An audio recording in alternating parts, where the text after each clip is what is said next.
반갑습니다. 엑셀 디자인 튜터 엔젤입니다. 이번 시간에는 대출 원금에 따른 이자 및 월 상한액을 구해보는 표를 간단하게 만들어 보도록 하겠습니다. 제1금융권 같은 경우 있죠. 원금 균등 상환이나 원리금 균등 상환으로 보통 대출을 해줍니다. 체증식 상환 방법도 있고요. 만기 일시 상환 방법 기타 등등이 있죠. 이번 시간에는 제1금융권에서 상환 방식으로 많이 채택하고 있는 원금 균등 그리고 원리금 균등 상환 방법에 대한 로직을 엑셀로 한번 구현해 보도록 하겠습니다. 그리고 이 두 가지 상환 방식에 따른 장단점을 간단하게 한번 비교 분석해 보도록 할게요. 여기 보면 원금 균등이라고 나와 있고요. 원리금 균등이라고 나와 있습니다. 요즘 같은 경우는 거치 기간이 거의 없죠.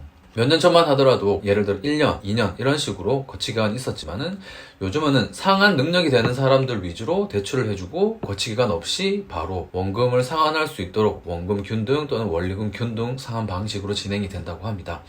예를 들어 거치기간이 뭐 1년 또는 2년 이런 식으로 진행을 하는 은행도 있을 수 있겠죠. 그때는 여기 로직을 짜는 그 시간만큼 이자만 상환할 수 있게 칸을 확보해 주시면 됩니다. 그 다음부터 지금 짜는 논리 그대로 입력을 해주시면 되거든요. 일단 거치기간은 이번 시간에는 없다라고 가정을 해보도록 하겠습니다. 여기에서는 일단 샘플로 대출기간 월, 그러니까 120개월 즉 10년 동안 돈을 빌렸어요. 그리고 대출한 돈은 3억입니다. 지금 이자율은 2%고요. 여기에서는 원금과 이자가 매달 변합니다. 원금 균등 같은 경우는 매달 변할 거고요. 총 이자액을 여기 있는 부분을 썸해서 구해보도록 할 겁니다. 그리고 총 이자액과 원금을 내가 얼마나 냈는지 여기서 썸과 offset이라는 함수를 간단하게 중첩해서 한번 값을 구해보도록 할 겁니다. 원리금 균등은 월 상환금이 일정합니다. 원금과 이자를 즉 똑같이 낸다는 의미가 되겠죠. 그래서 원리금 균등 상환 방법 같은 경우는 내가 자금 운영하는 부분에 있어서 좀 안정적으로 운영을 할 수가 있습니다. 원금 균등 같은 경우는 매달 변동이 되니까 얼마씩 사용해야 되고 저축해야 되고 뭐 상환해야 되고 이런 부분이 헷갈리고 번거로울 수 있겠지만은 이 원리금 균등 같은 경우는 지급되는 돈이 일정하기 때문에 가계 소비나 가계부 작성하는 데 좀 유리할 수 있을 거라 생각이 되어집니다.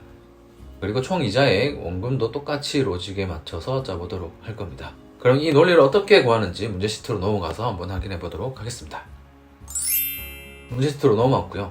여기에서 원금 균등 상환 같은 경우는 간단한 수식만으로도 원금 균등 상환은 구할 수가 있어요. 그런데 원리금 균등 상환 같은 경우는 여기 오른쪽에 보이시는 PPMT라는 원금 상환액을 계산할 수 있는 함수와 이자를 상환할 수 있는 이 함수 정도를 알아주셔야지 여기에서 원금과 이자를 각각 구할 수가 있습니다.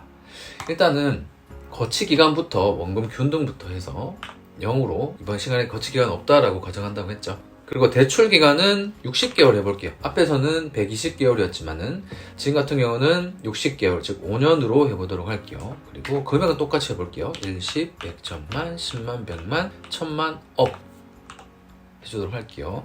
여기는 표시 형식이 원으로 들어가 있죠. 컨트롤 1번 눌러주시면은 표시 형식의 사용자 지정 샵,샵,0 다음에 띄어쓰기가 되어 있고 쌍따옴표 안에 원이라는 문자 값이 형식으로 들어가 있는 걸 볼 수가 있습니다.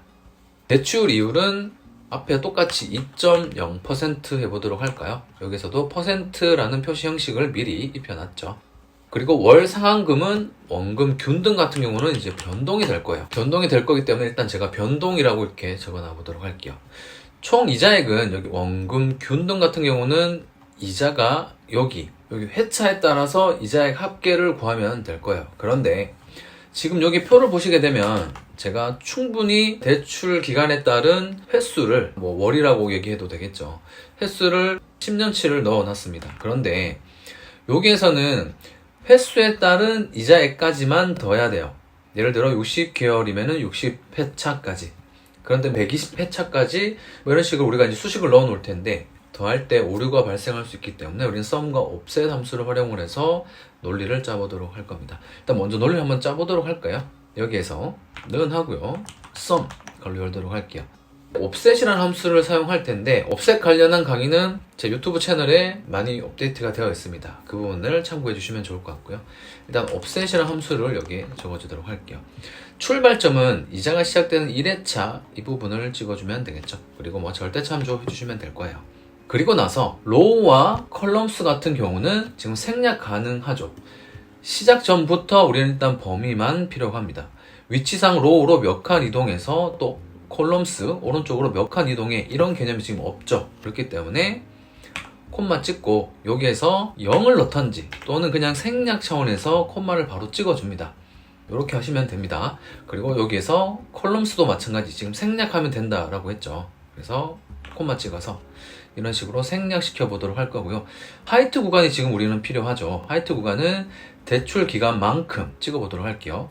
이 숫자가 이제 변수가 되어서 60회차면 60회차, 120회차면 120회차 이런 식으로 범위를 확장시켜주면 될 거예요. 그렇기 때문에 하이트 구간에만 이 60이라는 대출 기간 횟수를 참조해 줍니다. 그리고 나서 offset 가로 닫고 sum 가로 닫기만 하면 논리가 끝이 나게 되겠죠. 여기에서 엔터 쳐보도록 할게요. 이렇게 되면 지금 총 이자액 같은 경우는 값이 없기 때문에 0원으로 출력이 되고 있습니다. 그리고 이 부분도 마찬가지가 될 겁니다. 지금 원금과 이자를 합계해서 여기에다가 출력을 하게 될 거고 여기에 있는 부분을 다 합치면 될 거예요. 그렇죠? 그래서 논리는 똑같습니다. 는 해주시고요. sum offset 해주시고요. 괄호 열고 합계가 시작되는 이 부분을 찍어주시고 절대 참조해 놓도록 할게요. 그리고 나서 콤마 해주도록 할게요. 하이트는 여기 회차를 또한 찍어주면 되겠죠. 아까는 이자가 시작점이었고 지금 같은 경우는 합계 부분이 시작점입니다. offset 갈로 sum 갈로 닫고 엔터 쳐주시게 되면 이 부분도 지금 0원이라고 출력되고 있죠. 이 부분 둘 다 표시 형식 1이 들어가 있는 걸 참고해 주시면 좋을 것 같습니다.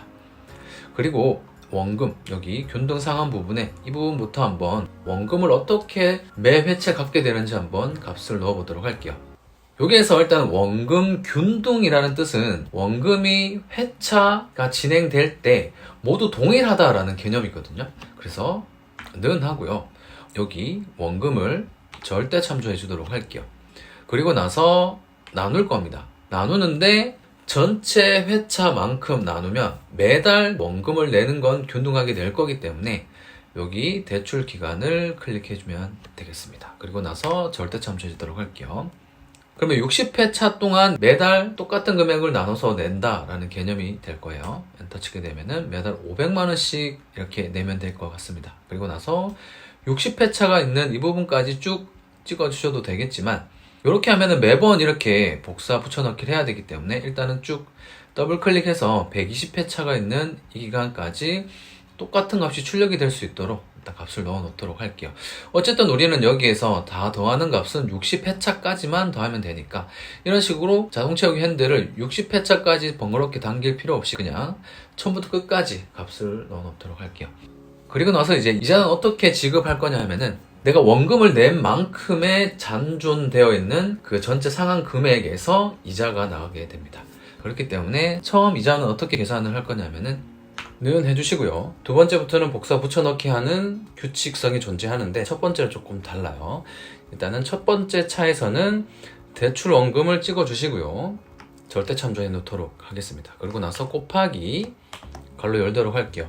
일단 원금에서 대출 이자를 1년치에서 이제 첫 번째 달에 적용되는 대출 이자만큼 곱해서 출력을 하면은 그게 바로 이자가 됩니다. 여기에서 이자를 찍어주도록 하고 절대 참조해 주도록 할게요. 그리고 나서 나누기 12 해주시게 되면 이 부분이 바로 전체에서 내가 첫 번째 달에 내게 되는 이 전체 원금에서의 첫 번째 회차의 이자가 됩니다. 가로 닫고 엔터를 치게 되면은 50만원을 내게 됩니다. 제가 여기에 잔존 원금이라고 적어놨죠. 여기에서 잔존 원금은 는 할게요. 첫 번째 달에서 여기는 복사 붙여넣기를 하지 않을 거기 때문에 절대 참조 논리가 사실 필요는 없어요. 빼기 하고 첫 번째 원금을 냈기 때문에 이제 남은 거는 2억 9,500만원이 남아있게 됩니다. 그리고 합계는 어떻게 되냐면은 는 원금과 플러스 이자 이렇게 해서 엔터 쳐놓도록 할게요. 이렇게 되면은 지금 550만원을 원금과 이자로 첫 번째 회차에서는 납입하게 됩니다. 지금부터가 조금 식이 달라지게 되고 나머지 규칙성을 가지게 되는 구간입니다. 는 해보도록 할게요. 아까는 대출 원금을 내가 처음 빌렸을 때 그 원금이라면 이제는 원금을 갖고 남은 돈에서 다시 똑같이 이자를 곱해주면 됩니다. 그래서 그 논리는 위에 있는 이 친구를 먼저 찍어주도록 할게요. 그리고 곱하기 가로 열도록 하겠습니다. 앞 단계와 논리는 똑같습니다. 참조 보면 조금 달라졌죠. 대출이자 이 부분은 항상 고정이죠. 이렇게 절대 참조해 주시고요. 나누기 12 하시면 끝이에요. 가로 닫고 엔터 치게 되면은 이자가 조금 줄었네요. 그쵸? 그리고 여기에서는 잔존 원금을 더블 클릭해 볼게요. 여기에서 여기를 뺐는데 이제는 식이 이렇게 되겠죠. 위에서 빼기 원금을 또 해주시면 됩니다. 엔터 치게 되면은 이제 또 500만 원이 줄어들게 되었고, 이 부분은 위에 있는 이 값을 더블 클릭해서 값을 채워 놓으면 될 겁니다. 그리고 여기도 똑같이 더블 클릭하면은 값이 이렇게 채워지고, 매달 이렇게 원금과 이자를 내는 부분이 조금씩 줄어들게 되어 있습니다. 이런 식으로 출력이 되죠. 이번에는 이제 원리금 균등 상한에 대해서 한번 알아보도록 할게요. 이번에도 마찬가지 거치기간을 0으로 놓고요. 위에와 비교하기 위해서 똑같이 60개월 해보도록 할게요. 그리고 10, 100, 1000만, 10만, 100만, 1000만, 억 해주시고요. 이번에도 2.0. 이번에 같은 경우는 월 상한 금액이 똑같아요. 자, 여기에서는 는 하고 첫 번째 출력될 이 칸을 그냥 이렇게 콕 찍어 놓도록 할게요. 지금은 값이 없죠. 그리고 총 이자액은 위에서 똑같이 하시면 됩니다. 가로 열고 옵셋 해주시면 되고요.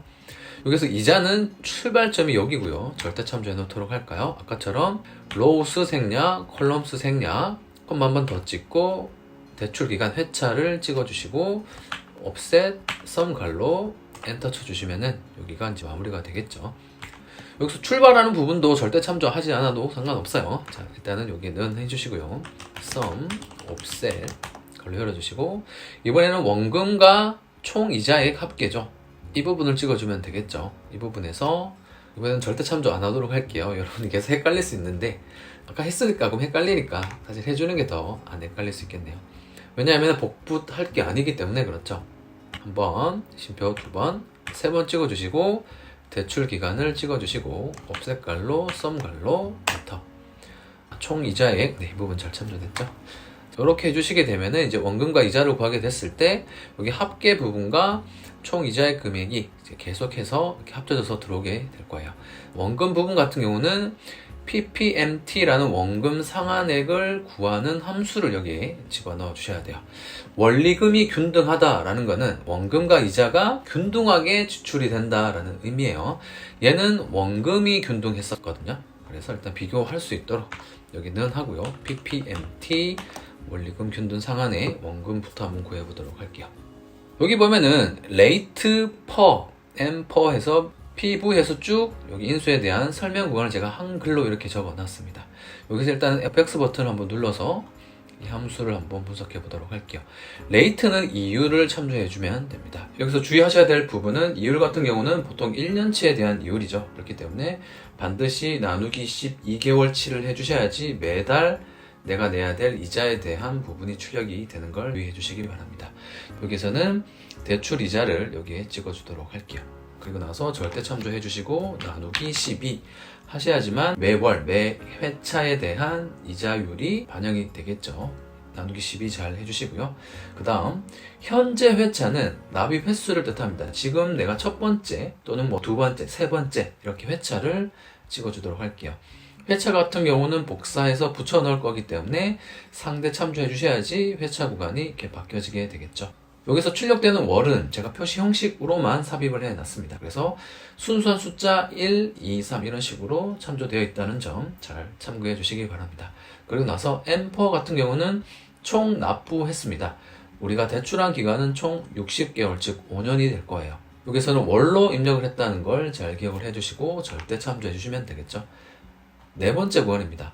네 번째 구간은 원금액, 내가 얼마를 빌렸냐? 대출 원금은 3억이었죠. 이 부분 절대 참조해 주시면 됩니다. 다섯 번째부터 여섯 번째까지는 생략 가능한 인수 구간입니다. 일단은 설명 구간 한번 보도록 할까요? 지급이 완료된 후 얻고자 하는 미래 가치 또는 현금 잔액이라고 하는데 이 부분은 우리가 이제 다 납부를 하게 되면 이제 없게 되겠죠. 그래서 0 넣어주시고요. 한 칸 더 밑으로 내려와 보도록 할게요. 자, 타입은 기말이냐 기초냐, 월말이냐, 월초냐, 내가 납부할 시점에 대한 부분을 넣어줄 수 있는데 우리는 그냥 0 넣어서 마무리해 보도록 할게요. 그리고 나서 확인 누르시게 되면은 원금이 이렇게 출력이 되는 걸 볼 수가 있죠. 여기서 주의해서 보시게 되면 이 앞에 마이너스가 출력이 되고 있습니다. 보통 우리가 이제 돈을 지출하는 개념이기 때문에 여기에서는 마이너스로 출력이 됩니다. 그래서 나는 마이너스를 보기 싫어. 왜냐면은 원금 균등도 이렇게 마이너스 표시가 아니기 때문에, 그때는 여기 는 등호 앞에 마이너스 해주시고 엔터 쳐주시게 되면은 원금이 출력되는 걸 볼 수가 있죠. 이 부분을 더블 클릭해서 값을 채워 넣도록 하겠습니다. 그리고 이자도 한번 계산해 보도록 할게요. 이자는 여기 있는 P를 I로만 바꿔주면 됩니다. 그렇기 때문에 이 부분을 더블 클릭해 주시고 쭉 드래그 하신 다음에 컨트롤 C 하도록 할게요. 그리고 더블 클릭 컨트롤 V 해주시고요. P를 I로 바꿔주시고 엔터 쳐놓도록 할게요. 이렇게 되면은 50만원이 출력이 되는 걸 볼 수가 있네요. 여기에서는 는 해서 왼쪽 더하기 오른쪽 해서 합계를 구해 놓도록 할게요. 자, 이렇기 때문에 일단 이 부분 두 개를 잡아주시고 더블 클릭해서 값을 채워 놓도록 하겠습니다. 이렇게 되면은 원금과 이자 합계 부분이 각각 출력이 되는 걸 볼 수가 있죠. 여기서 합계 이 부분부터 한번 볼까요? 출발점이 원금 균등 상환액이 출발하는 부분에 있어서는 굉장히는 아니지만 원금 균등의 합계를 봤을 때 내가 대출을 했을 때 지출해야 될 비용 구조가 좀 높게 되어 있죠. 반면에 원금과 이자를 동일하게 내는 원리금 균등 상환 방식은 일단은 매달 내야 될 금액이 정해져 있기 때문에 가게를 운영하는데 좀 유리할 수 있을 것 같아요. 그런데 왼쪽 같은 경우는 일단 비용 구조가 높고요. 매달 또 금액도 달라집니다. 이렇게 되면은 가게를 운영하는 데 있어서 좀 불편함이 있을 수 있겠죠. 큰 불편은 아니겠지만 어쨌든 지출해야 될 비용이 계속 변동이 되다 보면은 관리해야 될 영역이 분명히 생기게 됩니다. 그래서 원금 균등 상환 같은 경우는 이렇게 쭉 보시게 되면 처음 내는 비용 구조는 이렇게 높게 되어 있지만 쭉 내려와 볼까요? 우리는 60회차까지죠. 60회차를 보시게 되면 결국 내가 마지막에 내는 돈 구간보다 원리금 균등 상환 방식보다는 어쨌든 더 작게 되어 있죠. 그래서 비용을 내는 구조가 처음은 높게 되어 있고 나중은 조금 적게 되어 있습니다. 그리고 내가 매달 관리해야 될 비용 구조가 단순하고 심플했으면 좋겠다 하시는 분들도 원금 균등 상환을 선택해 주시면 좋겠습니다. 원금 균등 같은 경우는 처음 비용 구조가 좀 높지만 가면 갈수록 비용 구조가 낮아지기 때문에 회사원 같은 경우는 결혼을 하고 아이를 낳고 하면은 점점 돈 쓸 일이 많아지게 되죠. 그래서 지금 신혼 때는 같이 맞벌이를 할 때는 비용을 좀 많이 지출하다가 나중은 비용을 좀 적게 낼 수 있는 원금 균등 상환을 생각해 보시면 어떨까 합니다. 이번 시간에는 대출 원금에 따른 이자 및 월 상환액을 원금 균등과 원리금 균등 상환 방식을 비교하면서 논리 구조를 만들어 봤습니다. 이 강의가 마음에 드셨다면 구독, 좋아요, 알람 설정으로 응원 부탁드리도록 하겠습니다. 다음 시간에 더 유익한 강의로 찾아오도록 하겠습니다. 빠이! 감사합니다.